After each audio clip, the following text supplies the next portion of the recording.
በከተማችን ላይ የአዛን ድምጽ መስማት አንፈልግምና ሙስሊሞች ለቃችሁ ውጡ። ከፈለጋችሁ ወደ ሳውዲ ከፈለጋችሁ ደግሞ ወደ ሽረ።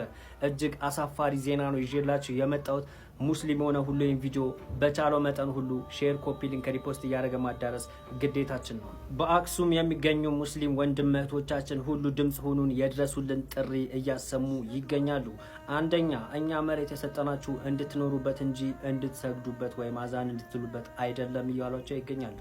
ሁለተኛ የአዛን ድምጽ ፈጽሞ በከተማችን ላይ መስማት አንፈልግም። ሶስተኛ ይህንን ከተማ ለቃችሁ እንድትወጡ እንፈልጋለን። ከፈለጋችሁ ወደ ሳውዲ አረቢያ ከፈለጋችሁ ደግሞ ወደ ሽሬ መሄድ ትችላላችሁ። አራተኛ ሂጃብ የሚባለው ነገር ፈጽሞ የማይታሰብ ነውና እንዳታደርጉ። አምስተኛ ይህንን የማተገብሩ ከሆነ አክሱም ከህግ በላይ እንጂ ከህግ በታች አይደለችምና የራሷ የህግ አካሄድ አላት፣ እሱን ትተገብራለች ብለዋል። በተጨማሪ ደግሞ በ1984 እንደተከናወነው ጭፍጨፋ እንዳይካሄድባችሁ ከፈለጋችሁ ለቃችሁ ውጡ የሚል ማስፈራሪያ እየደረሰባቸው ይገኛል።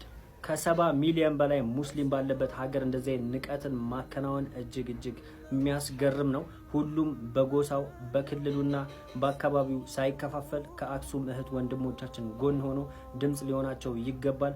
ከዛም አልፎ የትኛውም ርቀት ላይ ሄዶ መብታቸውን ማስከበር ግድ ይላል። ይሄ ጅማሮ በሂጃብ በተማሪዎች ላይ የተጀመረ ነበረ። በዛ ምንም ማድረግ ሳንችል ስንቀር ወደ ከፍተኛው እርምጃቸው መሄድ ጀምሯል። አሁንም ቢሆን የኢትዮጵያ ሙስሊም በሙሉ በመናበብና በአንድነት በመቆም ከእህትና ከወንድም ጎን ሊቆም ግድ ይሏል።